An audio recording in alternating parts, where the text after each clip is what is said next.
Hello everyone, now I am talking about carbohydrate metabolism कि किस तरीके से कार्बोहाइड्रेट का ऑक्सीडेशन होता है और इसमें अलग अलग साइकिल्स होती है। Glycolysis, gluconeogenesis, pentose phosphate pathway, इसके अलावा टीसीए साइकिल, पीडीएच कॉम्प्लेक्स भी चलता है। तो सबसे पहले हम ग्लाइकोलिसिस की बात करें, क्योंकि ग्लाइकोलिसिस ये एक फर्स्ट ऑक्सीडेशन पाथवे है किसी भी कार्बोहाइड्रेट का।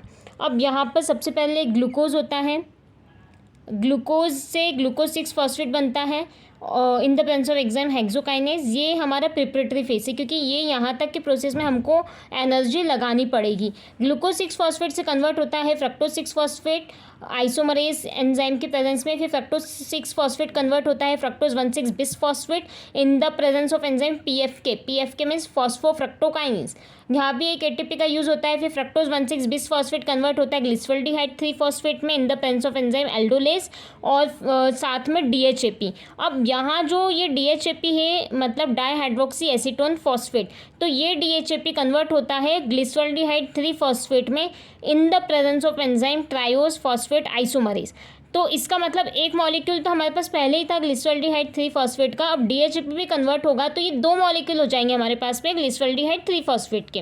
अब ग्लिसरॉल्डिहाइड 3 फॉस्फेट डीहाइड्रोजनेज एंजाइम के प्रेजेंस में कन्वर्ट होगा 1,3 बिस फॉस्फोग्लिसरेट और हमको 2 NADH मिलेगा। 2 NADH मतलब एक NADH इक्वल टू 3 ATP, तो 2 मतलब 6 ATP। और 1,3 बिस फॉस्फोग्लिसरेट कन्वर्ट होगा काइनेज की प्रेजेंस में 3 फॉस्फोग्लिसरेट। 3 फॉस्फोग्लिसरेट म्यूटेज की प्रेजेंस में कन्वर्ट होगा 2 फॉस्फोग्लिसरेट और 2 फॉस्फोग्लिसरेट कन्वर्ट होगा phosphoenol pyruvate in the presence of enzyme enolase and phosphoenol pyruvate convert into pyruvate in the presence of enzyme pyruvate kinase. और यहाँ पर भी हमको एटीपी मिलेगा। यहाँ हमको 2 प्रोसेस में एटीपी मिलता है, तो ये हमारा फर्स्ट सबस्ट्रेट लेवल फॉस्फोराइलेशन हो गया और ये हमारा सेकंड सबस्ट्रेट लेवल फॉस्फोराइलेशन हो गया। अब यहाँ पर ये जो ग्लूकोज है ये ग्लूकोज 6 फॉस्फेट में कन्वर्ट हुआ, क्योंकि किसी भी सेल की सरफेस पे ग्लूकोज के ट्रांसपोर्टर्स प्रेजेंट होते हैं, जिसकी वजह से ग्लूकोज अंदर जा सकता है सेल के और बाहर भी आ सकता है। ये हुआ हमारा ग्लूकोज। लेकिन यहाँ पर जैसे ही ग्लूकोज अंदर गया तो इसको क्या किया, ग्लूकोज 6 फॉस्फेट मतलब फॉस्फोराइलेट कर दिया।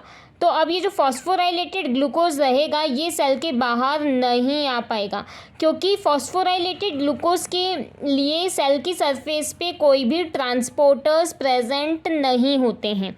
तो इस वजह से ये फॉस्फोराइलेटेड ग्लूकोज सेल से बाहर नहीं आ पाएगा और इस तरीके से फिर अंदर इसका ऑक्सीडेशन होगा।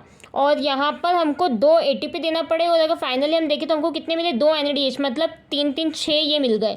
उसी बाद 2 ये 6 और 2 8 और 2 ATP हमें यहाँ मिले, तो हो गए टोटल 10। अब 10 ATP में से हमने कितने खर्च किए थे, हमने 2 ATP यूज़ कर लिए थे, तो 10 माइनस 2 तो कितने नेट गेन कितना हुआ हमारे पास, 8 ATP का नेट गेन होगा इसके अंदर। अब नेक्स्ट हम बात करते हैं ये पायरुवेट जो बना है इसका फेट क्या है। अब ये जो पायरुवेट होता है अभी ग्लाइकोलिसिस की हेल्प से ग्लूकोज पायरुवेट में कन्वर्ट हुआ। अभी पायरुवेट अगर एनारोबिक कंडीशन है मतलब in the absence of oxygen, तो ये अगर इस जो माइक्रो ऑर्गेनिज्म की बात करें तो वहाँ पर ये इथेनॉल में कन्वर्ट हो जाएगा, मतलब एक तरीके से फर्मेंटेशन हुआ। और अगर ये पायरुवेट वर्टिब्रेट्स की बात करूँ तो ये लैक्टेट में कन्वर्ट हो जाएगा। और अगर एरोबिक कंडीशन होगी इन द प्रेजेंस ऑफ ऑक्सीजन ये एसिटाइल कोए बनाएगा, फिर acetyl CoA citric acid cycle के थ्रू पूरी तरीके से इसका फाइनल ऑक्सीडेशन होगा ग्लूकोज का। अब यहाँ पर एक पीडीएच कॉम्प्लेक्स आता है कि जो पायरुवेट है एसिटाइल को में कैसे कन्वर्ट हुआ, तो इसको हम देखें तो यहाँ पर पायरुवेट है, साथ में यहाँ पर हमारे पास में कोएंजाइम ए है प्लस NAD। ये यहाँ पर हम कहते हैं PDH कॉम्प्लेक्स मतलब पायरुवेट डीहाइड्रोजनेज कॉम्प्लेक्स। यहाँ पर एंजाइम आएगी E1 E2 और E3। अब यहाँ पर पायरुवेट से हमारे को क्या मिलेगा, एसिटाइल कोए प्लस एक CO2 मिलेगा प्लस NADH, ये एक एनर्जी हमको मिलेगी यहाँ पर। अब यहाँ पर क्या होगा कि जो E1 E2 E3 एंजाइम्स से ये अलग अलग एंजाइम्स होते हैं, E1 E2 और E3। E1 होता है हमारा पायरुवेट डीहाइड्रोजनेज, E2 होता है हमारा dihydroxy lipoyl transacetylase, dihydroxy lipoyl transacetylase. E3 होता है हमारा डाईहाइड्रोक्सिलिपोइल डिहाइड्रोजनेज।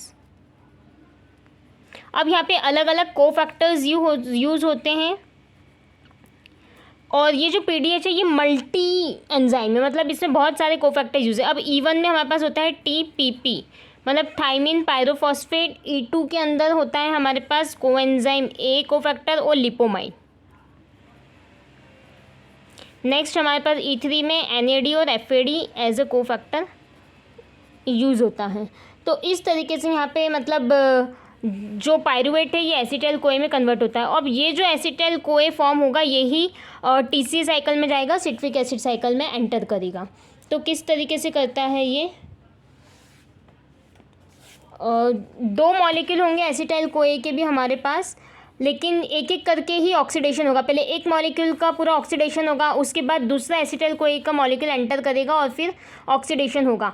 अब एक और चीज़ हमको ये समझना है यहाँ पर कि जो हमारा ग्लूकोज से पायरुवेट बन रहा था, ये होती है प्रोसेस हमारी साइटोप्लाज्म में, सेल साइटोप्लाज्म। इसके बाद पायरुवेट माइटोकॉन्ड्रिया की मैट्रिक्स में जाता है, ये माइटोकॉन्ड्रिया का मैट्रिक्स है। यहाँ पायरुवेट आया, यहाँ PDH चलेगा, और यहीं फिर जो एसिटाइल कोए बना इससे हमारा सिट्रिक एसिड साइकिल चलेगी, या मैं कह दूँ TCA साइकिल चलेगी, ट्राई कार्बोक्सिलिक एसिड साइकिल। तो ये हमारी चलती है मैट्रिक्स में। कौन सा मैट्रिक्स? माइटोकॉन्ड्रियल मैट्रिक्स के अंदर ये रन करता है। उसके बाद जो सिट्रेट है सिंथेज एंजाइम की प्रेजेंस में कन्वर्ट होता है हमारे पास में, एसिटाइल कोए कन्वर्ट होगा सिट्रेट में। सिट्रेट जो कि प्रोकायरल है, 6 कार्बन का है ये यहाँ पर अभी, और उसके बाद में ये सिट्रेट कन्वर्ट होता है हमारे पास में सिस एकोनिटेट में, सिस एकोनिटेट से कन्वर्ट होगा आइसोसिट्रेट में। अब यहाँ पर देखना किस तरीके से इसका ऑक्सीडेशन होते जाएगा। यहाँ 6 कार्बन है तो यहाँ पर हमको 5 कार्बन मिलेंगे। आइसोसिट्रेट डिहाइड्रोजनेज की मदद से ये कन्वर्ट हो जाएगा अल्फा कीटोग्लूट्रेट में। अल्फा कीटोग्लूट्रेट कन्वर्ट होगा सक्सिनाइल कोए कन्वर्ट होगा सक्सीनेट कन्वर्ट होगा फ्यूमरेट कन्वर्ट होगा मैलेट, यहाँ एल मैलेट होता है, ये भी ध्यान रखने वाली बात है। फिर मैलेट कन्वर्ट होगा ऑक्जेलो एसीटेट में, और यहाँ पर हमारे पास 4 कार्बन बचेंगे। उसके बाद में तब ये वाली प्रोसेस होती है, तब आइसोसिट्रेट से अल्फा कीटोग्लूट्रेट बनता है, तब एक NADH मिलेगा। उसके बाद में अल्फा कीटोग्लूट्रेट से सक्सिनाइल कोए बनेगा तो एक NADH मिलेगा, और मैलेट से ऑक्जेलो एसीटेट में कन्वर्ट होगा तो भी एक NADH मिलेगा। मतलब टोटल हमको इस प्रोसेस में 3 NADH मिलते हैं। 3 NADH मतलब होगा कि कितने, एक NADH इक्वल टू 3 ATP, तो 3 3 6 7 8 9 ATP ये होगा। उसके बाद में यहाँ पर हमको जो सक्सीनेट फ्यूमरेट में कन्वर्ट होगा तो FADH मिलेगा। अब ये जो FADH होता है ये 2 ATP के बराबर होता है, तो 9 और 2 11। उसके बाद में सक्सीनाइल कोए से सक्सीनेट बनता है तो एक GTP भी हमको मिलता है ये। तो टोटल हो गया हमारे पास में एक एसिटाइल कोए मॉलिक्यूल से 12 ATP, और टोटल अगर दोनों मॉलिक्यूल जाएंगे तो 12 और 12 24 ATP हमको मिल जाएंगे। तो यहाँ पर अगर हम देखें तो TCA साइकिल अगर इस तरीके से चल रही है, एक एसिटाइल का मॉलिक्यूल हमको क्या क्या देगा, एक GTP देगा, 2 CO2 देगा, 3 NADH देगा, 2 FADH देगा, और साथ में इलेक्ट्रॉन्स भी निकलेंगे। तो इस तरीके से हमारे पास एनर्जी का जो सोर्स है वो TCA साइकिल में फाइनल ऑक्सीडेशन में हमको ज़्यादा एनर्जी मिलती है। इसको देखें तो कंप्लीट ऑक्सीडेशन कैसा होगा, एक मॉलिक्यूल ग्लूकोज का 8 ATP तो हमको ग्लाइकोलिसिस से मिले, PDH से 6 ATP, उसके बाद TCA से हमको 24 ATP, मतलब 2 मॉलिक्यूल तो 12 12 24, तो टोटल कितने हो गए 38 ATP मिलते हैं किसी भी एक ग्लूकोज के मॉलिक्यूल के ऑक्सीडेशन से। उसके बाद में ग्लूकोनियोजेनेसिस की बात करें तो ग्लूकोनियोजेनेसिस जो है एक कोराई साइकिल है। मतलब ग्लूकोनियोजेनेसिस मतलब कि formation of glucose with the help of non carbohydrate molecule. इसका मतलब ग्लूकोज से अगर लैक्टेट बन गया हमारे मसल सेल में तो यही लैक्टेट ब्लड के थ्रू वापस लीवर सेल में जाएगा, लीवर सेल में लैक्टेट वापस ग्लूकोज में कन्वर्ट होगा ग्लूकोनियोजेनेसिस से, और फिर यही ग्लूकोज वापस मसल सेल में आएगा। मतलब नॉन कार्बोहाइड्रेट है यहाँ पर लैक्टेट, और लैक्टेट से ग्लूकोज बनता है।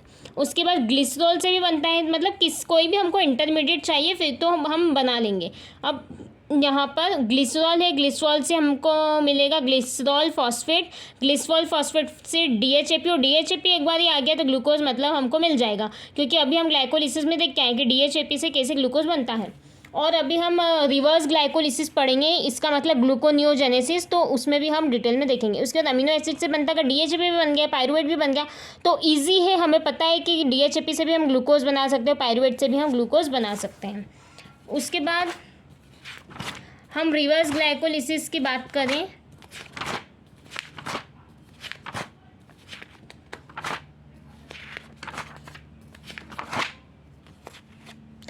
रिवर्स ग्लाइकोलिसिस मतलब ग्लूकोनियोजेनेसिस, तो हमने देखा था ग्लाइकोलिसिस में फर्स्ट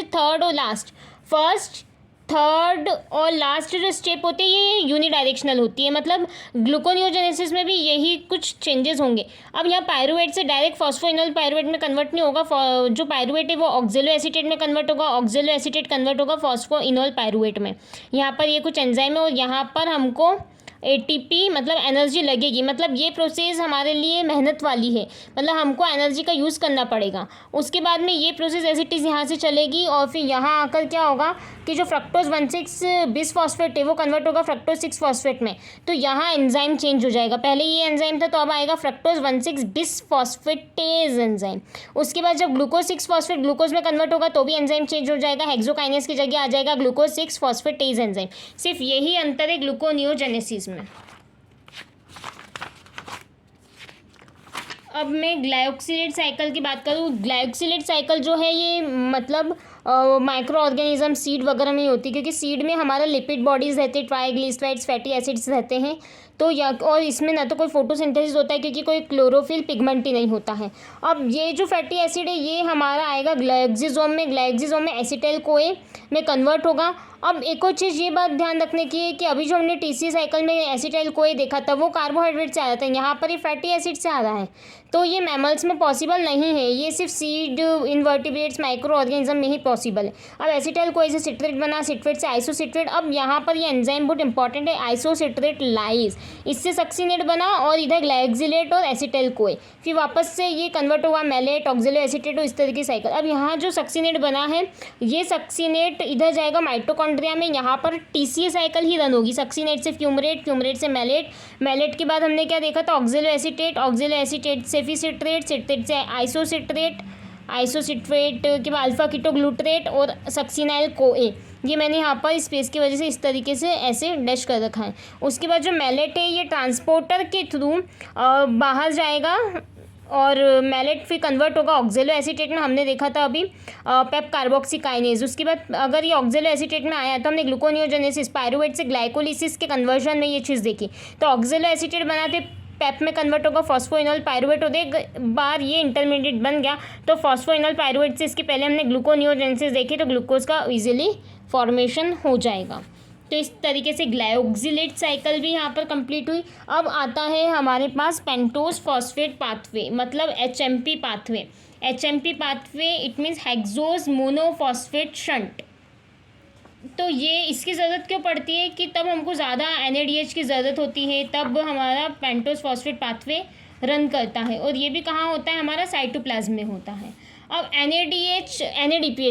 NADPH का क्या काम होता है,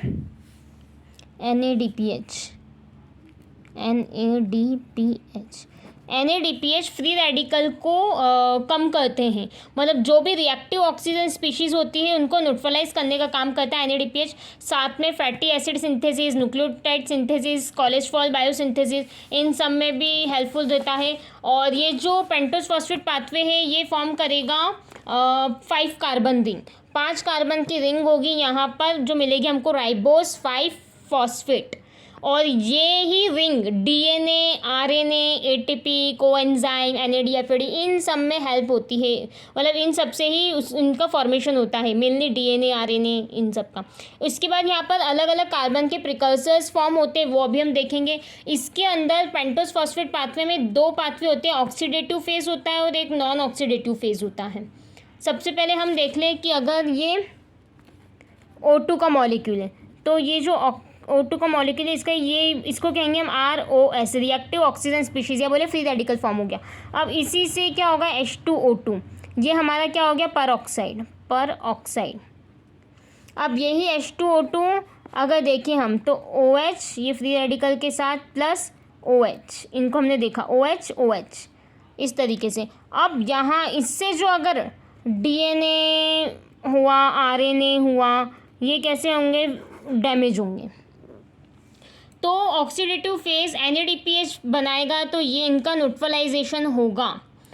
अब यहाँ पर भी इस प्रोसेस में हम देखें तो ग्लूकोज 6 फॉस्फेट है, ग्लूकोज 6 फॉस्फेट कन्वर्ट होगा, यहाँ पर हमको NADPH मिला, ये NADPH मिला। अब ये जो NADPH है ये ग्लूटाथायोन रिडक्टेज, मतलब यहाँ पर ये जो ग्लूटाथायोन इनका, इसको कहते हैं हैलीवाल असोडा पाथवे। अब इससे ये बना 6 फॉस्फोग्लूकोनेट, 6 फॉस्फोग्लूकोनेट के यहाँ भी हमको ये मिल गया। उसके बाद ये कन्वर्ट हुआ राइबोलोज 5 फॉस्फेट, राइबोज 5 फॉस्फेट, और फिर बनाता है कोएंजाइम, डीएनए, आरएनए जो भी है। अब ये तो ऑक्सीडेटिव फेज हुआ इसका। नॉन ऑक्सीडेटिव फेज में 2 एंजाइम यूज होती है, ट्रांसकेटोलेज और ट्रांसअल्डोलेज। अब ये कब रिक्वायर होगा, नॉन ऑक्सीडेटिव फेज कब होगा, तब NADPH की ज़रूरत बहुत ज़्यादा होगी सेल में। उस केस में ऑक्सीडेटिव फेज ना चलते हुए नॉन ऑक्सीडेटिव फेज रन होगा। अब इसमें भी अलग अलग, हाँ, यहाँ पर ये राइबोस 5 फॉस्फेट है और ये ज़ाइल्यूलोज 5 फॉस्फेट है, दोनों 5-5 कार्बन की शुगर है। यहाँ पर ट्रांसकीटोलेज एंजाइम आएगा, तो ये जो 5 कार्बन है ये पहले तो यहाँ पर इसको 2 कार्बन ट्रांसफ़र कर देगा, 2 कार्बन, तो 5 की जगह कितने हो गए, 7 कार्बन, मतलब सीडोहेप्टुलोज 7 फॉस्फेट, और तो 5 में से 2 कार्बन इधर दे दिए तो कितने बचे, 3 कार्बन, तो ये हो गया ग्लिसरॉल्डिहाइड 3 फॉस्फेट। अब आएगी एंजाइम ट्रांसअल्डोलेज, तो यहाँ पर ये जो सीडोहेप्टुलोज है ये जो 7 कार्बन का था तो यहाँ पर 1 कार्बन का ट्रांसफ़र होगा, तो ये वापस फ्रक्टोज 6 फॉस्फेट हो जाएगा, 7 में से 1 गए तो 6 कार्बन, और इधर 3 है तो 4 आ जाएंगे, तो इरिथ्रोज 4 फॉस्फेट। उसके बाद वापस से ये ग्लूकोज 6 फॉस्फेट में कन्वर्ट हो गया और यहाँ ये आया तो फ्रक्टोज 6 फॉस्फेट, और इस तरीके से ये पूरा कार्बन का हमारे पास में ये हमको मिल जाएगा। मतलब हमको मेनली क्या चाहिए, 5 कार्बन का सोर्स, और हमने क्या कहा था कि यहाँ पर डिफरेंट कार्बन के प्रिकर्सर्स भी फॉर्म होते हैं, तो हमने देख लिया 5 कार्बन के 3 कार्बन, 7 कार्बन, 6 कार्बन, 4 कार्बन, इस तरीके से ये पूरी प्रोसेस होती है हमारी पेंटोस फॉस्फेट पाथवे। अब इसमें एक और चीज़ होती है, हम देखें तो ग्लाइकोजेनेसिस मतलब ग्लाइकोजन का फॉर्मेशन, और ग्लाइकोजिनोलिसिस मतलब ग्लाइकोजन का ब्रेकडाउन। तो अगर ग्लाइकोजन से हमको ग्लूकोज चाहिएगा तो यहाँ पर ग्लाइकोजन है और ग्लाइकोजन N-1 मतलब एक, और फिर जो ग्लूकोज 6 फॉस्फेट आएगा। अब यहाँ पर एक कन्फ्यूज़न ये होता है, हमको क्या लगता है एक ही ग्लूकोज का मॉलिक्यूल है, मुझे ऐसा लगता था, तो मैंने लगा कि यार वो इतनी सारी साइकिल में कैसे जाएगा, तो बॉडी में बहुत सारे ग्लूकोज की जो मॉलिक्यूल होंगे ना, तो वो या तो ग्लाइकोलिसिस में चल के पायरुवेट बना लिया, ब्लड में चला गया, HMP में भी जा सकता है, तो NADP और जो राइबोलोज अभी हमने देखा ये बन जाएगा। अब अगर ये हमारे पास ग्लाइकोजन का स्ट्रक्चर है, नॉन रिड्यूसिंग एंडे, मतलब यहाँ कोई लिंकेज नहीं हो सकता है, यहाँ पर ग्लाइकोजन फॉस्फोराइलेज आएगा, अल्फा-1,4 लिंकेज देता है, और तो यहाँ पर अल्फा-1,6 लिंकेज के 4 रेसिड्यू दूर तक यहाँ पे कट करेगा ग्लाइकोजन फॉस्फोराइलेज। तो ये हमारे पास 1,6 ब्रांच है, तो यहाँ से 1, 2, 3, 4 इसके आगे नहीं होगा। उसके बाद फिर यहाँ पर glycogen D branching enzyme transferase होगा, ये ऊपर वाले से यहाँ से ये कट हुआ, तो ये जो 3 हमारे पास यूनिट है ग्लूकोज की, ये नीचे आके ट्रांसफ़र हो जाएगी, मतलब 4 क्या कि 1, 2, 3 ये यहाँ ऐड हो गई, और यहाँ पर सिर्फ एक सिंगल ग्लूकोज का मॉलिक्यूल हमको मिलेगा। तो मतलब ये जो ग्लूकोज 1 फॉस्फेट है ये फॉस्फोग्लूकोम्यूटेज की वजह से ग्लूकोज 6 फॉस्फेट में कन्वर्ट होता है, ठीक है। और फिर यही वो ग्लूकोज है जो ये ग्लाइकोलिसिस, ब्लड ग्लूकोज, HMP इन सब में जाता है, और बाद में ये एक ग्लूकोज का मॉलिक्यूल बच जाएगा। उसके बाद ग्लाइकोसाइडेज एक्टिविटी, मतलब कि ये सिर्फ हमारे पास एक सिंगल चेन बचेगी फिर ग्लूकोज के यूनिट्स की। तो इस तरीके से ग्लाइकोजिनोलिसिस भी होता है। तो इस तरीके से ये पूरा कार्बोहाइड्रेट का मेटाबॉलिज्म ख़त्म होता है।